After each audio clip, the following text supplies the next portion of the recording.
Last video तक हम बात किए थे आपका फिजन के बारे में, binary fission and multiple fission के बारे में। नेक्स्ट हम बात करेंगे mode of reproduction that is fragmentation के बारे में। सेकेंड इज फ्रैगमेंटेशन, है ना। हम अभी सारे के सारे एसेक्सुअल मोड ऑफ रिप्रोडक्शन पढ़ रहे हैं, ठीक है। फ्रैगमेंटेशन, फ्रैगमेंटेशन नाम से ही पता चल रहा है फ्रैगमेंट्स में टूटेगा ऑर्गेनिज्म। तो एक ऑर्गेनिज्म होता है जो कि आपके बुक में है, that is example is spirogyra, है ना। Spirogyra is a type of green algae. Spirogyra is a type of green algae.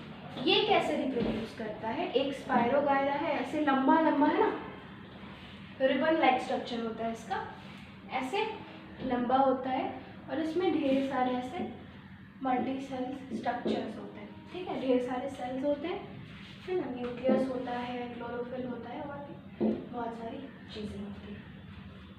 ये स्पायरोगायरा का स्ट्रक्चर होता है। जैसे ही ये स्पायरोगायरा अपना फुल साइज अटेन कर लेता है तो क्या होता है, इसका बॉडी डिफरेंट फ्रैगमेंट्स में टूट जाता है ना। बहुत सारे छोटे टुकड़ों में ये फ्रैगमेंट्स टूट जाता है ना।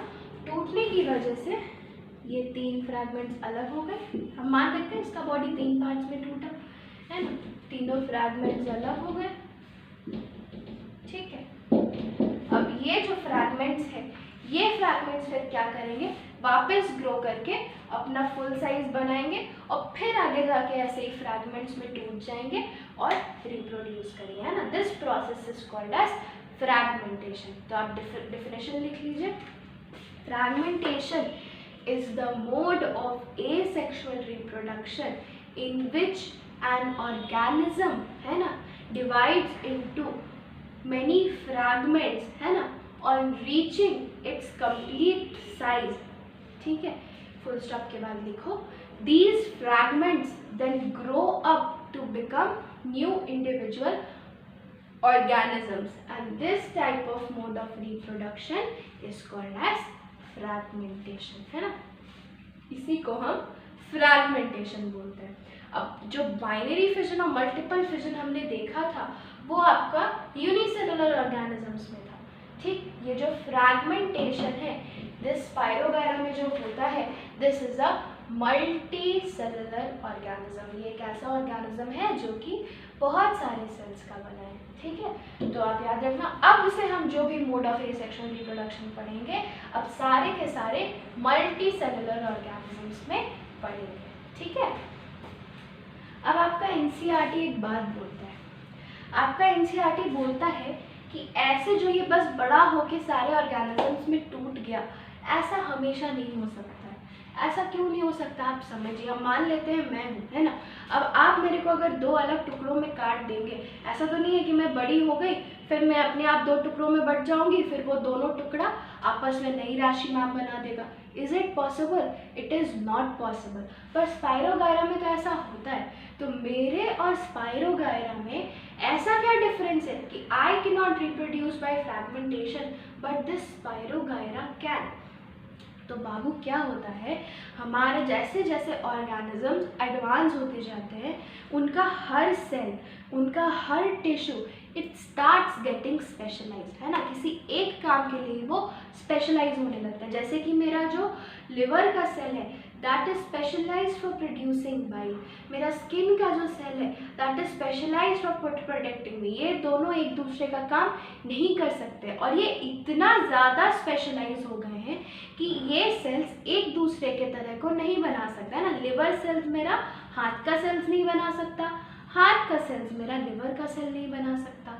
तो ये जब फ्रैगमेंटेशन हम करेंगे तो और जैसे जैसे सेल स्पेशलाइज्ड होते हैं ना, उनका डिवीजन का कैपेसिटी भी घटता जाता है। जितने ज़्यादा स्पेशलाइज्ड सेल उतना ज़्यादा कम कैपेसिटी ऑफ सेलुलर डिवीजन, ये याद रखना हमेशा। तो यहाँ से स्पायरोगायरा क्या है, कुछ नहीं है, एक लाइन है सेल्स का, सारे सेल्स एक जैसे, कुछ टुकड़ों में कट गए तो सारे सेल्स अपने आप में न्यू ऑर्गेनिज्म बना लेंगे।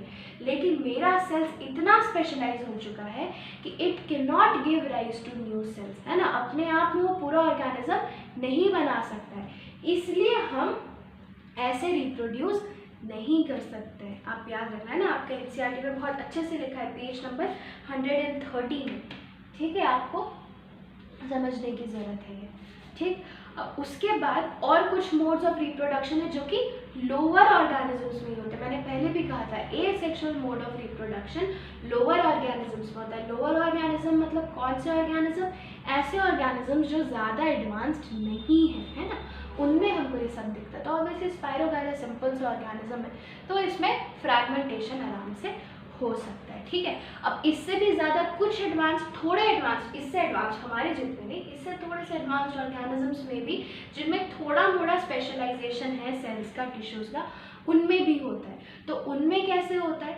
उनमें एक ग्रुप ऑफ सेल्स होता है ना, जिसको कि हम बोलते हैं टोटिपोटेंट सेल्स, ठीक। या आप नाम मत याद रखिए, उनमें एक ग्रुप ऑफ सेल्स होता है और वो सेल के पास कैपेसिटी होता है कि वो उनके बॉडी के हर तरह के सेल को बना सके, ठीक है। तो कोई भी ऑर्गेनिज्म जो इस तरीके से एसेक्सुअली रिप्रोड्यूस कर रहा है, उनके बॉडी में आपको ऐसे सेल्स मिलेंगे जो कि उसके बॉडी के हर तरह के सेल्स को बना सकते हैं।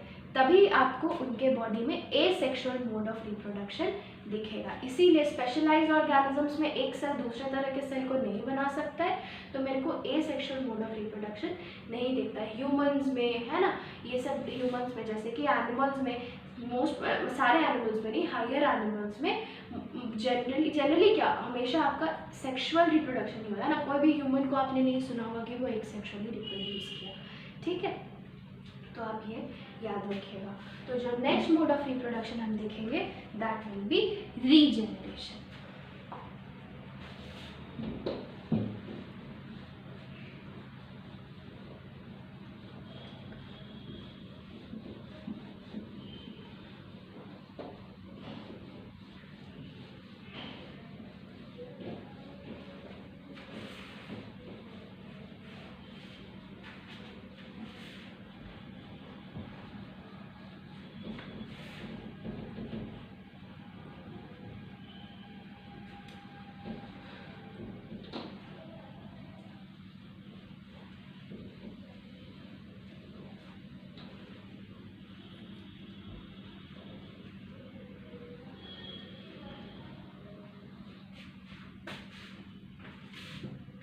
नेक्स्ट हम आते हैं रीजनरेशन।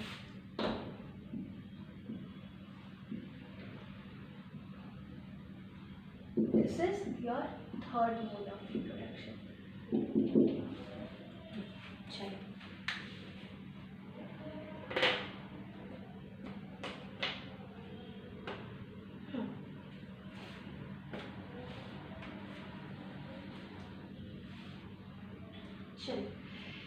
रीजनरेशन में क्या होता है, बाय चांस अगर एक ऑर्गेनिज्म है ना 2-3 टुकड़ों में टूट जाए तो फिर वो टुकड़े नए ऑर्गेनिजम्स बना देते हैं।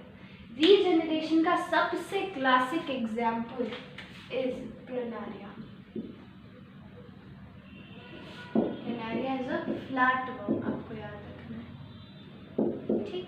इसके अलावा कभी कभी हाइड्रा भी आपका रीजनरेशन करता है, ठीक है, हाइड्रा भी रीजनरेशन करता है।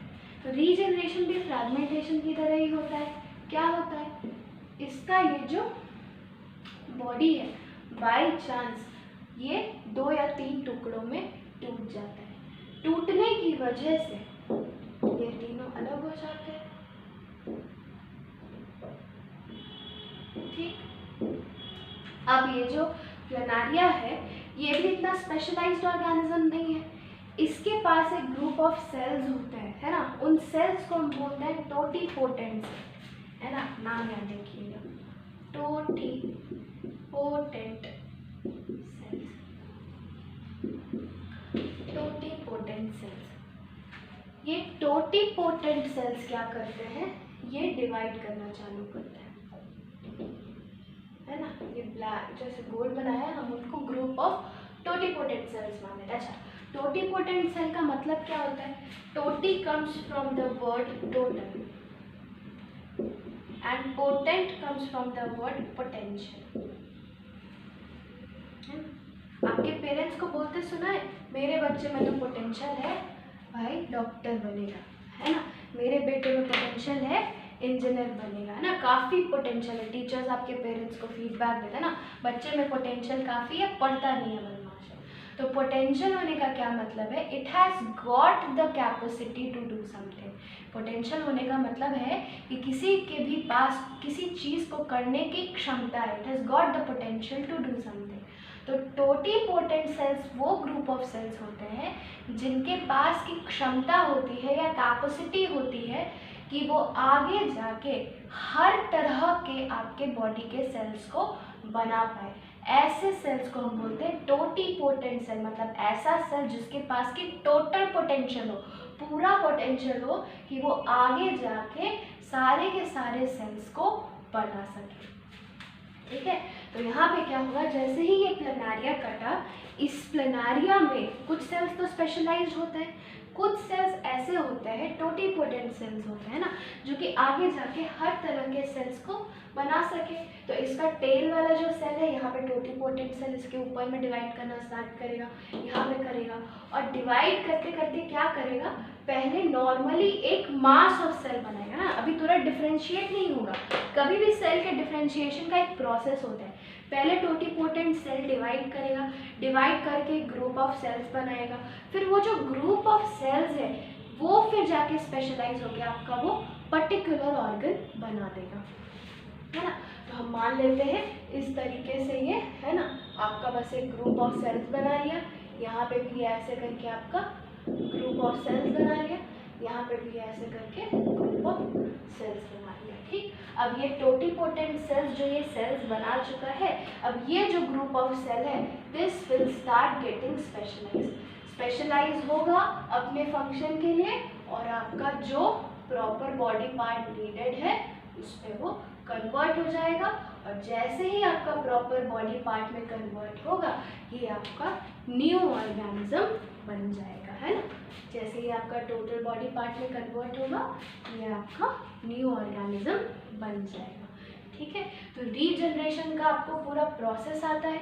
ये डायग्राम तो आपको ड्रॉ करना है, इसको लेबल कर लीजिए, उसके बाद मैं फ्लो चार्ट में आपको प्रोसेस लिखा देती हूँ, है ना। इसी के साथ आप एक काम करो, प्रोसेस लिखते जाओ ना डायग्राम के साथ। तो सबसे पहला फ्लो चार्ट बनाते जाओ, और उसके बगल में मैं जो डायग्राम बोलूँगी आप वो बनाते जाना। ठीक है, सबसे पहला पॉइंट लिखो। अच्छा, फ्रैगमेंटेशन और रीजनरेशन में डिफरेंस क्या होता है? फ्रैगमेंटेशन रीजनरेशन में डिफरेंस क्या होता है, ये थोड़े ज़्यादा स्पेशलाइज्ड ऑर्गेनिज्म में होता है ना। यहाँ पे आपका टोटीपोटेंट सेल्स काम है, स्पाइरोगायरा में कुछ नहीं, सेल नॉर्मली आपका डिवाइड कर दिया, एक लाइन ऑफ सेल तो ही है ना, वो थोड़ा और कम स्पेशलाइज्ड ऑर्गेनिज्म है। दूसरा, रीजनरेशन बाय चांस होता है। मैंने आपको स्टार्टिंग में कहा, बाय चांस अगर प्लेनारिया का बॉडी कट जाए तो उनमें ऐसा होगा, है ना। This is not always a mode of reproduction in planaria. ठीक है, हमेशा इसी से रिप्रोड्यूस नहीं करता, ये सेक्सुअल रिप्रोडक्शन से भी रिप्रोड्यूस कर सकता है। लेकिन अगर बाय चांस किसी चीज़ से लग करके उसका बॉडी ऐसे कट गया तो वो नया ऑर्गेनिज्म बना लेगा। फ्रैगमेंटेशन में बाय चांस नहीं होता है, वो बाकायदा एक मोड ऑफ रिप्रोडक्शन होता है स्पाइरोगायरा में, है ना। जैसे ही बढ़ेगा वो डेलिबरेटली बहुत सारे फ्रैगमेंट्स में टूट जाएगा। लेकिन रीजनरेशन में ऐसा नहीं होगा, अगर बाई चांस टूट गया तब ये प्रोसेस होगा। ठीक, तब आप प्रोसेस लिख लीजिए इसका।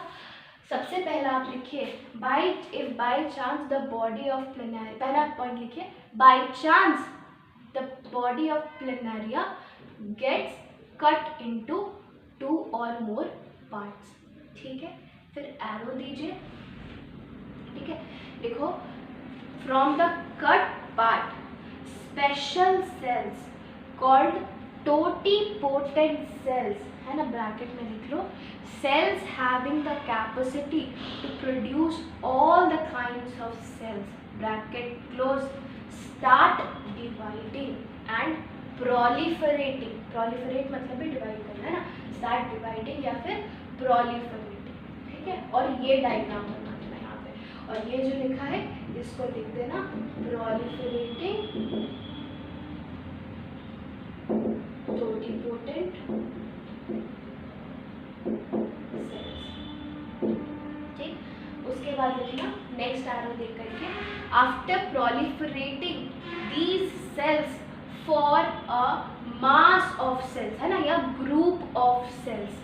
ठीक है, और फिर ये वाला डायग्राम बना देना और इसको लेबल करना, ये जो ऐसे बनाया है this is a mass of cells. फिर नेक्स्ट एरो देके लिखना दीज सेल्स गेट स्पेशलाइज्ड, है ना, to form the particular body part, है ना, एंड दस फॉर्म्स द न्यू ऑर्गेनिज्म। और फिर इसके बाद एरो दे करके ये वाला डायग्राम बना के लिख देना न्यू प्लेनेरिया, है ना, न्यू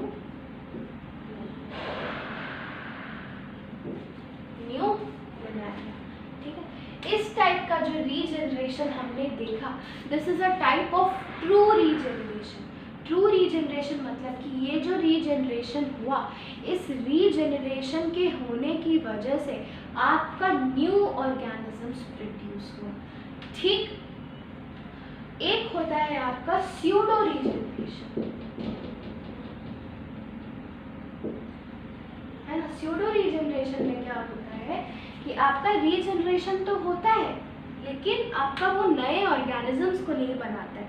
कभी देखा है छिपकली पूंछ छोड़कर चल जाती है, या छिपकली का पूंछ कट जाता है और फिर छिपकली का पूंछ दोबारा वापस बन जाता है ना।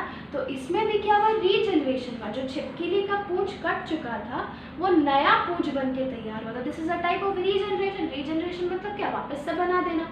तो ये स्यूडो रीजनरेशन क्यों है, क्योंकि वो जो छिपकली थी उससे ही पूंछ आया, पूंछ से नई छिपकली नहीं बनी, तो आपका नया ऑर्गेनिज्म नहीं बना। तो this is not true regeneration. True regeneration हम तभी बोलेंगे जब आपका न्यू ऑर्गेनिजम्स बनेगा। ठीक, this is called as pseudo regeneration. दूसरा, हमारे में भी एग्जाम्पल देख लो, आप गिरते हैं, आपका स्किन छिला जाता है, तो दैट इज, फिर उसके बाद आपके नए सेल्स भी आ जाते हैं, आप लिवर डोनेट करते हैं, लिवर वापस आ जाता है, that is an example of pseudo regeneration. ये ट्रू रीजनरेशन नहीं होता है। ठीक, नेक्स्ट हम स्टार्ट करते हैं हमारे mode of reproduction, that is budding. That is budding.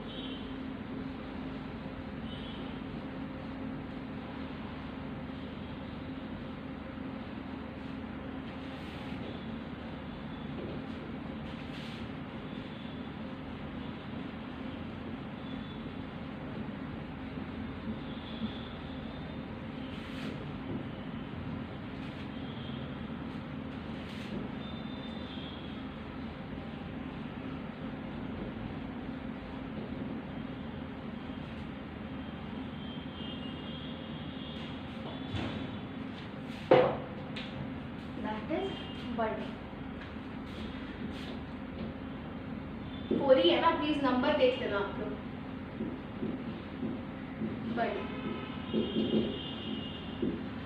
बर्डिंग में क्या होता है आपका, अच्छा बर्डिंग बताने के पहले आप याद रखिएगा, बर्डिंग जो होता है it happens in both unicellular as well as multicellular organism.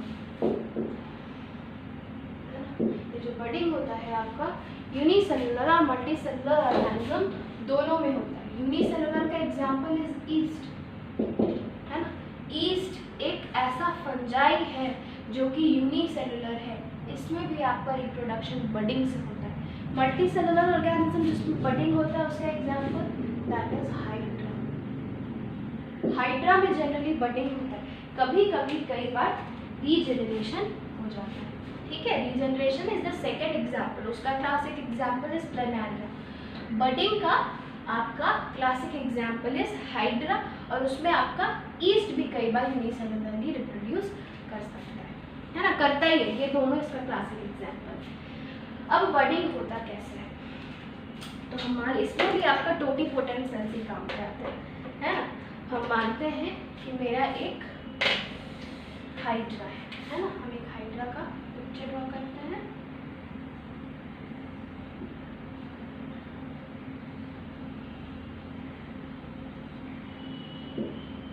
ठीक है, इस हाइड्रा को रिप्रोड्यूस करना, इस हाइड्रा के बॉडी में एक जगह पे टोटीपोटेंट सेल्स डिवाइड करते हैं और एक मास ऑफ सेल्स प्रोड्यूस करते हैं,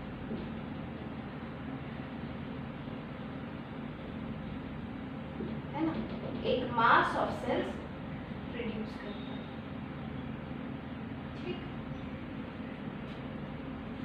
ये मास ऑफ सेल प्रोड्यूस करने के बाद क्या होता है, ये सेल्स फिर डिफरेंशिएट करके आपका स्पेशलाइज होके आपका प्रॉपर हाइड्रा के जैसा स्ट्रक्चर बनाने लगता है ना। ये जो सेल्स है अब ये स्पेशलाइज होगा और न्यू छोटा हाइड्रा का स्ट्रक्चर बनाने लगेगा, है ना।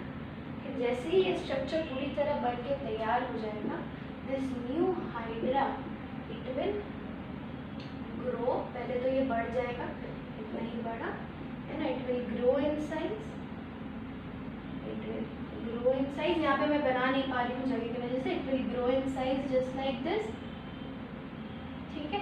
और ग्रो करने के बाद इट विल फाइनली डिटैच करके ये दो आपका हाइड्रा बन गया, है ना। ऐसे ही से आपका दो हाइड्रा, ठीक है, समझ में आया। This is the process of budding. East में भी ऐसे ही होता है।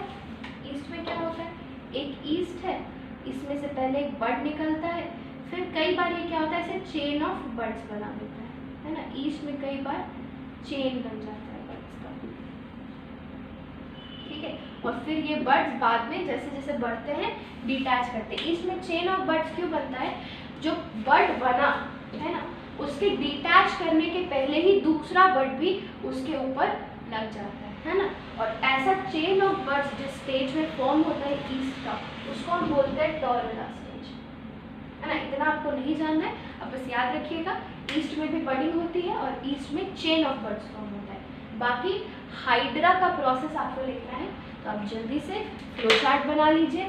सबसे पहले लिखिए, when a hydra has to reproduce some cells, है ना, ब्रैकेट में लिख लो totipotent cells start dividing at a point, ठीक।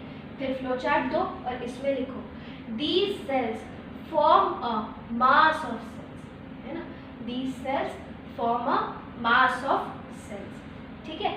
This mass of cell is called as bud. यही जो मास ऑफ सेल बनाता है टोटिपोटेंट सेल, इसी को हम बड बोलते हैं और इसीलिए इस प्रोसेस का नाम क्या है, बडिंग। ये बड से आपका नया ऑर्गेनिज्म बन रहा है ना। नेक्स्ट पॉइंट पर लिखो, the cells of the bud then start specialising and forming a new hydra, है ना। The cells of the bud then start specialising and forming a new hydra, ठीक। नेक्स्ट पॉइंट में ये वाला ड्रॉ करो और लिखो द न्यू हाइड्रा, है ना, ब्रैकेट में लिख लो bud start growing into its full size, है ना। फिर नेक्स्ट आगे देखे लिखो as soon as the full size is attained, है ना, the new hydra detaches from the parent body and the new hydra becomes a new individual organism, है ना। This is the process of budding. यहाँ पे आपका budding खत्म होता है, ठीक है। इसके आगे आपका बचा vegetative propagation and spore formation, है ना, वो मैं आपको नेक्स्ट क्लास में बताऊंगी, ठीक है। तब तक के लिए please read NCERT till page number 131, है ना। आपका बोर्ड्स में एनसीईआरटी के बाहर ऐसे तो क्वेश्चन आता ही नहीं है ना, एकदम ही नहीं आता है क्लास 10th में, इनफैक्ट 12th में भी नहीं आता है। यहाँ पे अभी तो और उसके ऊपर से सिलेबस रिड्यूस कर दिया, तो प्लीज़ एनसीईआरटी पढ़ लो, उससे ज़्यादा आना ही नहीं है। मार्किंग बहुत अच्छी होगी इस बार, आपको मार्क्स खूब मिलेंगे, खुल के मिलेंगे। अच्छे से एनसीईआरटी पढ़ लिया तो it is not a big deal कि आपको 100 में 100 भी आ सकता है साइंस में, है ना। सो प्लीज़ फिजिक्स हो, केमिस्ट्री हो, बायो हो, आप प्लीज़ अपना एनसीईआरटी एकदम थरली पढ़िए, किसी भी सब्जेक्ट का, इनफैक्ट मैथ्स वगैरह भी एनसीईआरटी पढ़िएगा, आपको एकदम फुल स्कोर देगा वो। इस बार तो एकदम ऐसे ही देना, है ना, ऐसे भी एनसीईआरटी के बाहर नहीं आता, इस बार मार्किंग भी काफ़ी अच्छी होगी, ठीक है। So please read your NCERT till page number 131, है ना, वेजिटेटिव प्रोपगेशन के पहले तक। कोई भी डाउट हो प्लीज़ व्हाट्सएप कीजिए।